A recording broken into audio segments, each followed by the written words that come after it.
I'm Steve. Today I'm making a tutorial for you guys. Today's tutorial is going to be another addition to my GameMaker Studio Physics series, and today we're going to be talking about some more joints. Today's joints are going to be revolute joints and prismatic joints. Something that's unique to those two joints is that motors can be applied to them, which is something we'll talk about later. But for now, I'll start with explaining the revolute joint.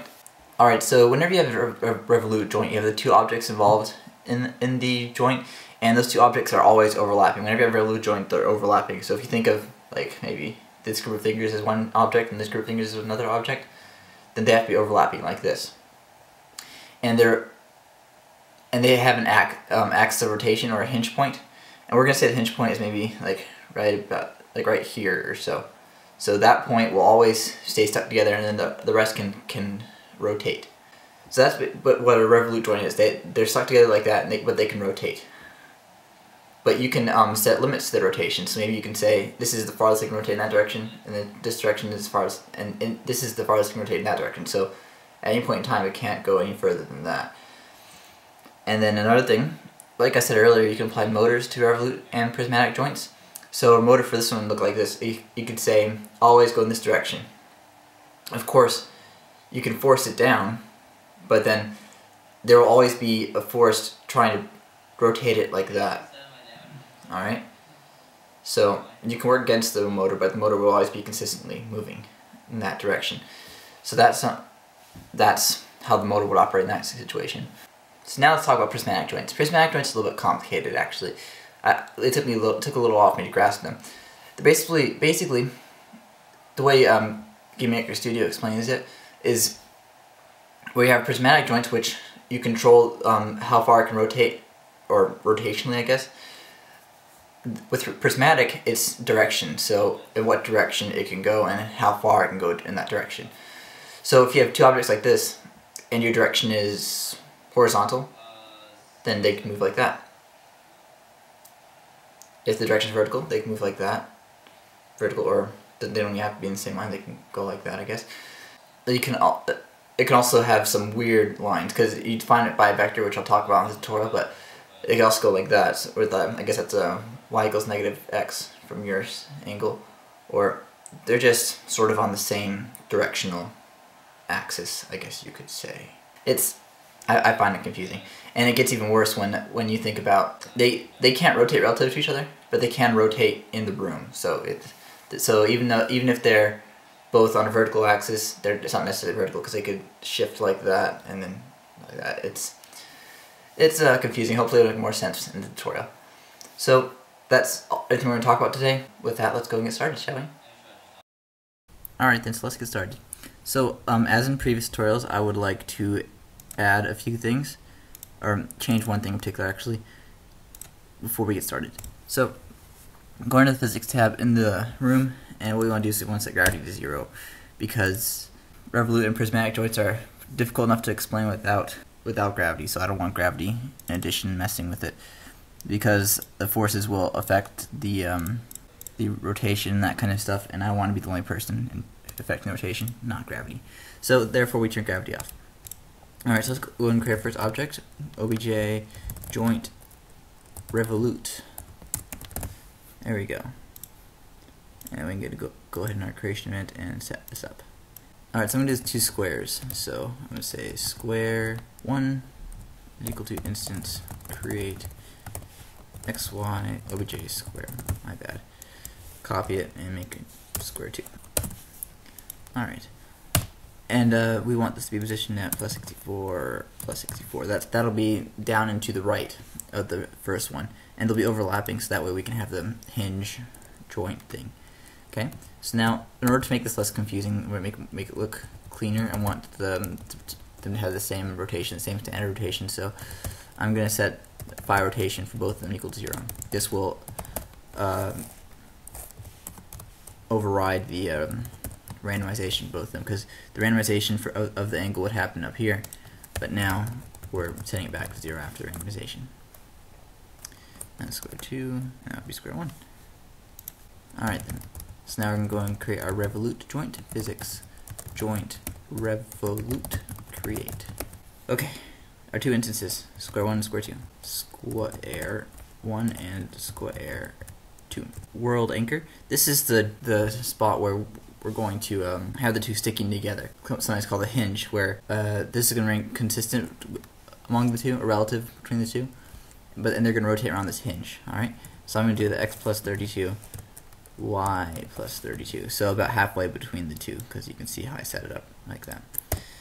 And then now it's the lower angle and upper angle limit. So I'm going to go and set the lower angle limit to 30 and upper angle limit to, lower is negative 30, upper is positive 30. So they'll have a range of 60 degrees where they can rotate between. I can't read it down here anymore, but I'm pretty sure I remember it. Next one is whether or not you want to have an angle limit, which if we say false, that'll make this information worthless, which I think is kind of strange why they did it that way, but we're going to make it true because we put it there for a reason. And then the next 3, I believe it's 3, let me just check. Yes.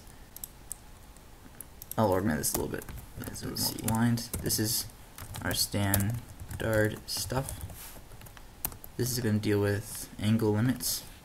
Now, what we're going to do is we're going to go through the motor, which I'm just going to go through it like that. It's similar to this one up here, where if you put false there, it'll undo the previous two.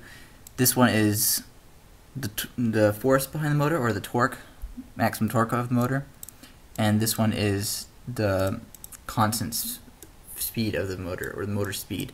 But we don't care about either of them, so we're going to put that as false, and we'll go more into that later. And the next one is collisions.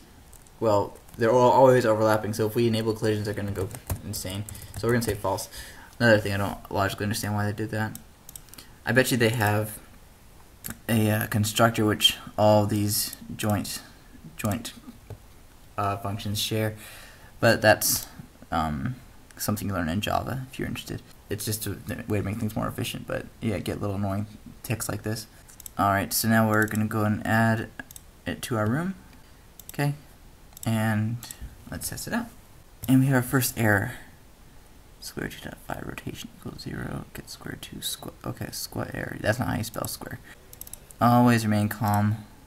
Do not let glitches get the best of you, because it's usually something stupid like this. Square error. There we go, that fixed it. That should fix it at least. I can't say for sure yet. There you go, it fixed it.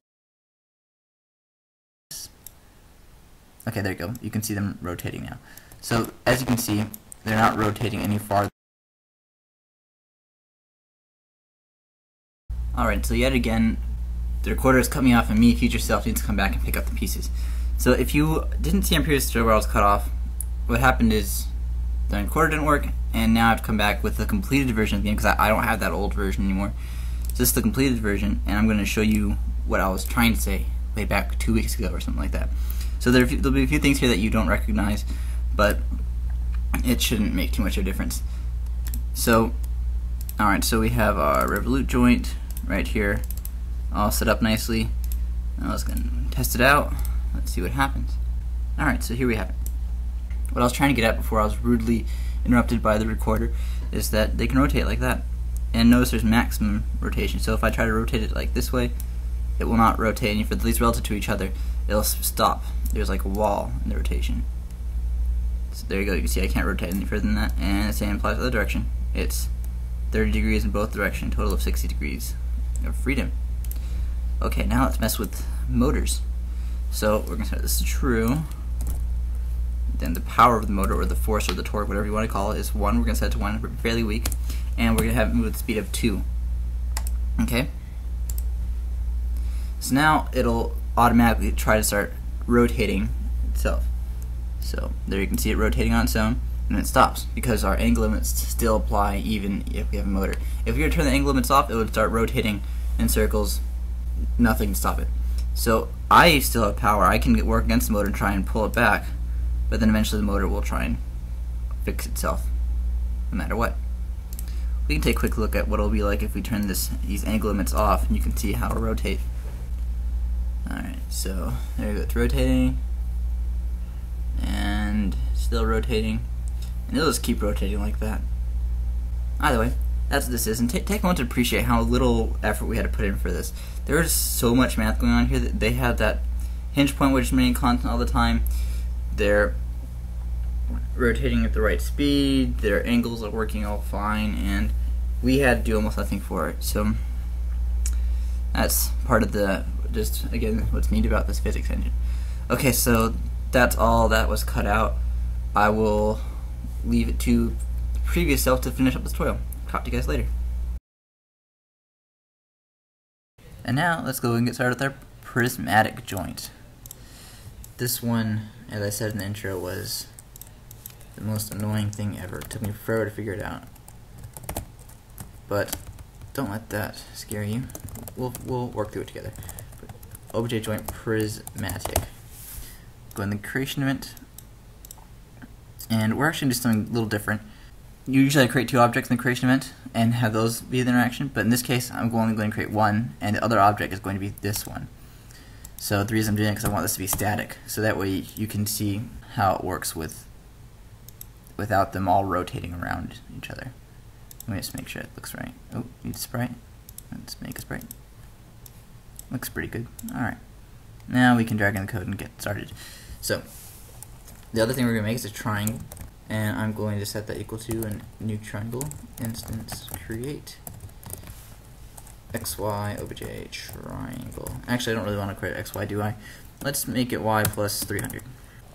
Okay, now we're going to go ahead and create our joint. Actually, no, not quite yet. I want the phi rotation to be equal to 0 for similar reasons as with the revolute, so that'll make things more clear. So triangle dot phi rotation. That's the revolution and rotation.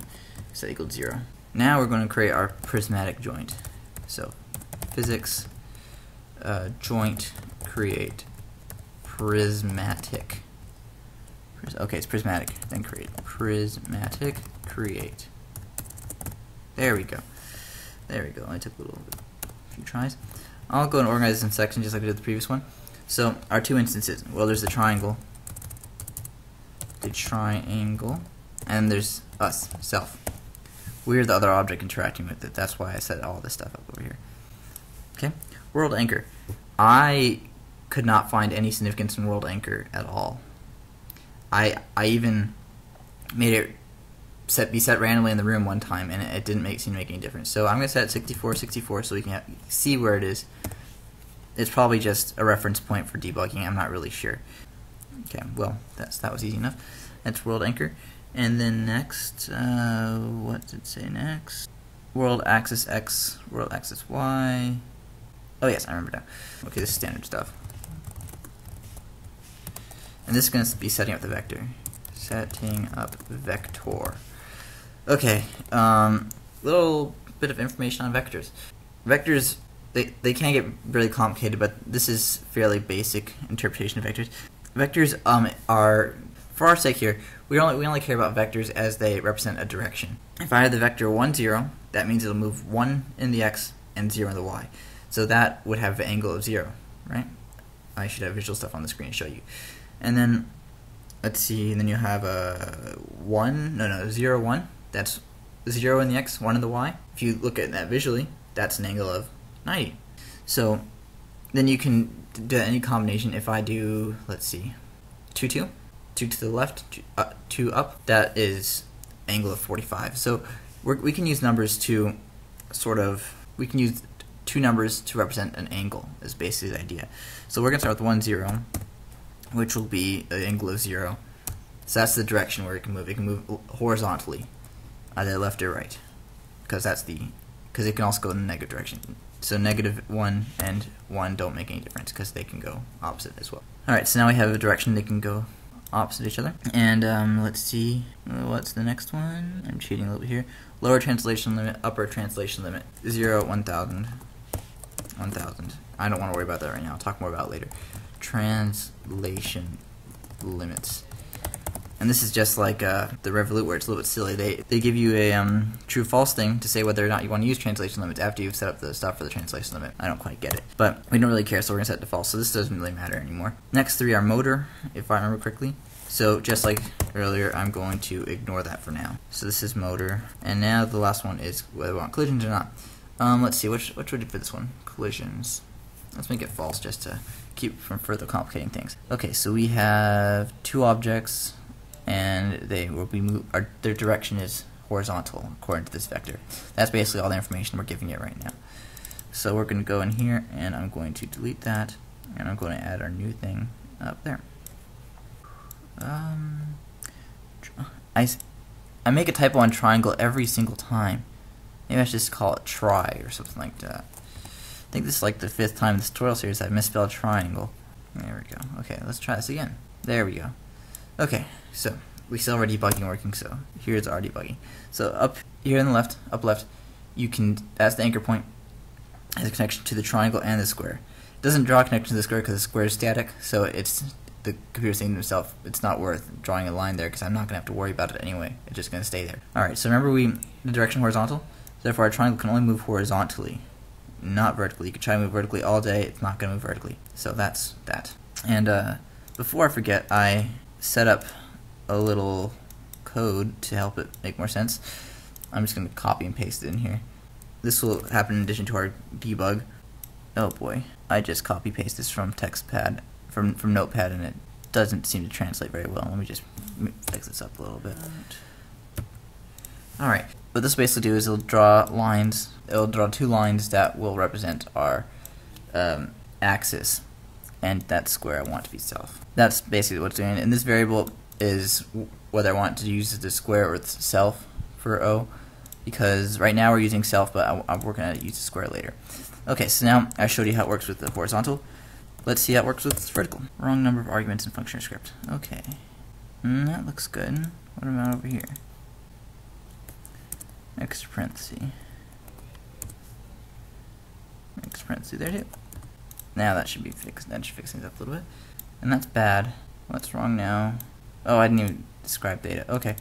Well, in that case, I'm just jumped the gun on myself. We'll get to that later. Okay, so now 1, 1, we'll test that out. Or 0, 1. So now they should only move vertically. Why on earth? Note, we have to draw our self. Draw self. If whenever you draw event, it'll override whatever's being drawn. So this will come in handy later. We'll get to that later. Well, we need to make sure we're drawing ourselves if I have the draw event open. Okay, that was screwing me up. Alright, now we can test it vertically. So now this should only move vertically. See, vertically, and not horizontally. There. Now, this is where I'm kind of upset with the way this works, because if I try 1, 1, it should be at 45 degrees about, and that's, I don't see any problem with that. But notice, okay, I thought it was working for a second. No, it's totally screwed up. It has a mind of its own. I have no idea what does that. What I've noticed is that when the length of the vector is more than 1, it starts to get unhappy, or if it's a lot more than 1, it starts getting happy. The length of this vector is, well, you can think of it as a Pythagorean theorem. This is the x, this is the y. The hypotenuse is a squared plus b squared, which is c squared. In this case, c squared is equal to 2, meaning that the length of the vector is square root of 2, which is more than 1, which screws this thing up. So what you could do is you could think to yourself, okay, a squared plus b squared equals c squared. I need c squared to be equal to 1. How can I do the math every single time? But I don't want to put you guys to do that. So we're going to do something else. I'm going to show you guys a trick that will always make a unit vector, and it should make things easier for you to setting it up. So I have theta. Theta means angle. If you ever take trigonometry or pre-calculus or anywhere above that, whenever the angle, think theta. That's the variable they use for angle. In this case, we want to be angle 45. So what I'm going to do is cosine theta, and theta is in degrees right now, so we want to multiply by pi divided by 180 to get that over in radians. That's just a conversion, which I don't expect you to have memorized. Theta times pi divided by 1. So if you've taken trigonometry, you'll know the identity cosine squared plus sine squared equals 1. Well, that's what we have here. This is cosine, this is sine, and when we square them and get c squared will always be equal to 1, which is very nice. If you have taken pre-calculus or analysis, then you know about the unit circle. The unit circle is based on this, that cosine squared plus sine squared equals 1. That's why the radius of the unit circle is 1. Okay, so that's some background knowledge for you. One thing that we need to fix, though, we need to make that negative, because in math, positive y means up, but in pure science, positive y means down. So we need to flip it from math. So that's why negative sign's up there. Okay, so we have theta over there, 45. So now this should work at a 45-degree angle just fine. There you go. And this way, you don't need to worry about this whole vector thing. You can just change the state up here depending what you want. And now I can use this thing over here, because the reason it wasn't working earlier because it depended on theta when theta didn't exist. Okay, now what that does is it'll, when I press spacebar, it'll show it doesn't show it. Okay. Alright, I just made some adjustments to my code. What happened was I typed that on Notepad. I didn't test it before, so it had a couple errors. But I got them fixed now. So now you can see the axis along which the things will move. So that's how the triangle will move. Alright, and the box can't move, but if it could, it would move along that axis. So now you may ask, why on earth would I want to use this? Well, I found one good use for this, so I think I'll go ahead and show it while our square is still static. So what we're going to do is we're going to set the angle equal to 90 or 270, doesn't really matter, and we're going to do some experimentation with motors. So we'll go do motors, and let me see. We'll make this a reasonably strong motor. We'll make it like 10. No, we'll make it more than that, 100. And what we're going to do is we're going to make that, let's see, we want our triangle to move up, so 2, yeah. This will make the triangle move upwards along the axis, and in this case moving towards the square. So work a little bit like an elevator. I think it'll be kind of cool. So if we go to our room, and we're going to put gravity back on. Okay, so now when we test it out, we should see not that. Okay. Perhaps I meant to say -2. No, not you. Okay, this is like the worst. -2. Alright, so now you can see the motor is pulling the triangle up at -2. And it's very powerful, so it's at 100 actually. So that's that. I'm going to go ahead and change that to 180 so that the triangle will be facing upwards, or the flat part will be facing upwards. And then I'm going to make this more like 0.25, move it a little bit slower, and we're going to play a little game. So here's the game. It's move it really slowly. We want to stack some stuff on it to overcome the force. So you can see that's slowed it down significantly, but it's still going. Let's see if we can stack some more stuff on it. Come on. Oh, it's still going. So we're trying to overcome the force. By putting stuff on top of it, the force of gravity will push those against it and work against its force going upwards. Okay? So we're trying to work against that force right there. Let's try it again. This time I'm going to concentrate more and try to get this to work. The strategy is to get squares. So let me find a square. Come on. Oh, there we go. Square. Let's get that up on top there. That was a horrible time for my quarter to cut out. I just lost some time. Come on, square. No, you go over there. Okay. No. Okay. This is a terrible game. And it looks like I lost. It's pretty much over now. Oh, okay. Well, whatever. You can play it on your own if you wish. So that's how the motor would work. It keeps it pulling towards it at a constant rate. Or you can just experiment. Now we're going to kind of take the training wheels off. We're going to turn gravity back off. And we're going to not let this use physics. And instead of having it work itself, we're going to create a square. So by not making the square static, it'll be able to move freely throughout the room. And that's when things get really confusing, and that's the main reason why I made that extra code to show you the lines, the axis. So instance create xy obj square, and we're going to make, okay, we'll change this back to 0. I just want it to be 180 for that little thing. So now it has square equal to square.phi rotation, rotation equal to 0. And data we'll set equal to 20. Alright, so since we're doing it with square, there's a few things we need to do before we test it out. We don't want this to be visible anymore. We still want to, I still want to draw our axes, so we can't just unclick visible, so I'm just going to take away this bright. And I don't want to use physics anymore. I don't want the world to interact with it, so unclick physics. And now in my code, I have it set to draw the axis for self, but now I want to draw it for square instead. So that's just an easy fix that I have added there. Alright, now test it out.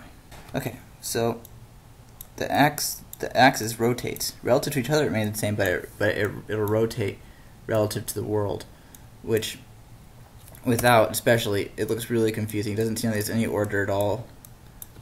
So, I'm not exactly sure under what circumstance you use this, but that's the way it works. So, that's the way that works. One more thing I need to talk about.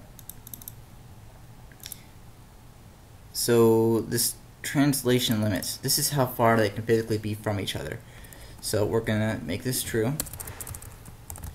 And if I make the limit at 200, or actually no, let's make it more like 400.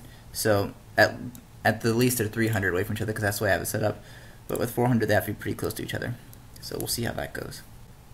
So you can see they can't move along their axis as much as they used to be able to. They have to maintain that distance. Did I just screw something up? Okay. I can still move them along, but as you can see, they're being pulled back together, and there's no motors involved, so it's not because of motors. It's because they have to be back together. All right. So now let's see what happens when if we do something like this. We're setting the minimum to a rather high value. I can make that even higher, 800. And when that happens, they're at minimum they have to be far away from each other. So they'll sort of spaz out and force themselves away from each other. You can see that here. If I try to move it, it's not letting me move it very much. Okay, try to move in this direction. So they're still trying to move away from each other. So that's how this translation limit works. Translation limit, and that I believe is the end of this tutorial. I'm sorry, it became really disorganized at the end. I had this code which screwed me up on multiple occasions. So that's all for this tutorial. Thank you very much for watching. Please rate, comment, and subscribe. I always appreciate it. And I will see you in the next tutorial. Again, thank you for watching, and I'll talk to you guys next time. Okay, that's solid. But then also notice that if we try to rotate this, nothing happens. Now this is not because the gear joint is working, it's because we did something with our code. So you can see our sprites, our images are drawn fine, and it shows the number of